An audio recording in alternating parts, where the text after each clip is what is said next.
Samuli Viiksipojista terve! Mennään tänne Espoo Mini Maker Fairiin.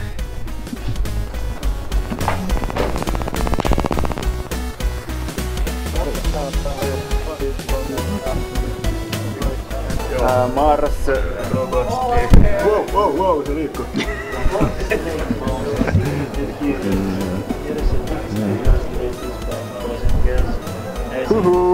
Hei, tässä on Jussi-Pekka Viiksipojista. Kuka sä oot? Mä oon Sini. Eli mitä tässä tapahtuu? Ihmiset purkaa omat puhelimensa ja lähettää ne materiaalit jonnekin vai mitä? Eikö tässä avataan puhelimia ja tutustutaan mitä metalleja siellä on puhelimien sisällä, eli puhelimessa käytetään yli 30 eri metallia. Eli tää on tällainen valveutuneisuustyöpaja. Ehdottomasti. Joo. Ja me kierrätetään ne sitten näiden osallistujien puolesta. Ja käy.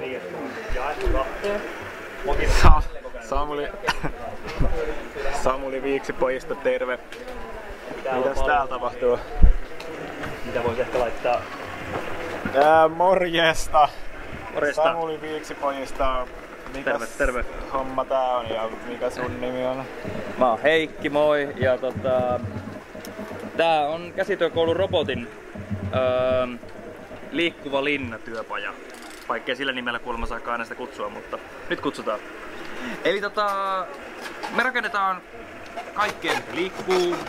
Ehkä pitää ääntä, ehkä piirtää, mutta ainakin liikkuu. Ja en mä tiedä, siis mikä tahansa on mahdollista täällä. Elikkäs tällainen tästä nyt tuli. Rakensin rumpukoneen. Tähän voi vielä lisäsoittimia.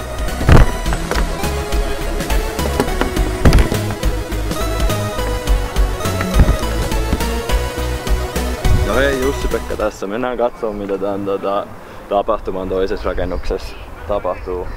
Vähän tähän seikkailulle. Tulkaa mukaan! Ja tästä päästään sisään.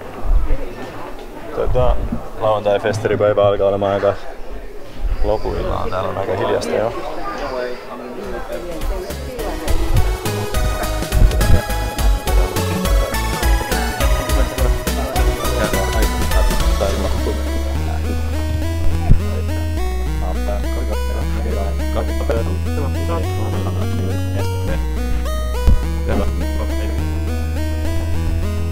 Mä oon Laajola Mikko, me ollaan Trash Lab-kollektiivi ja täällä tehdään kaikenlaista jätteistä.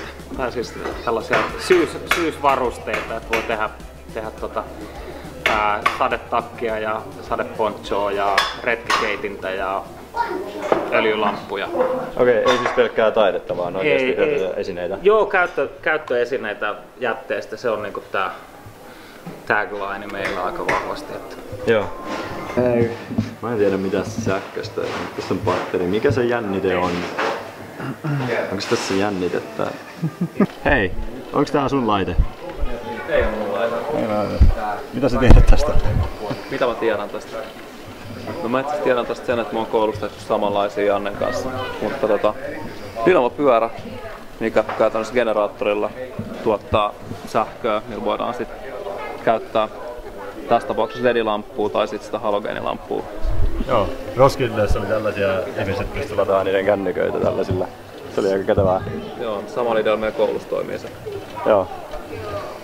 Sillä Roskildessa joutui jonottaa varmaan puoli tuntia, että sai kännykän lataukseen, mutta tällaisen ei ollut yhtään jonoa.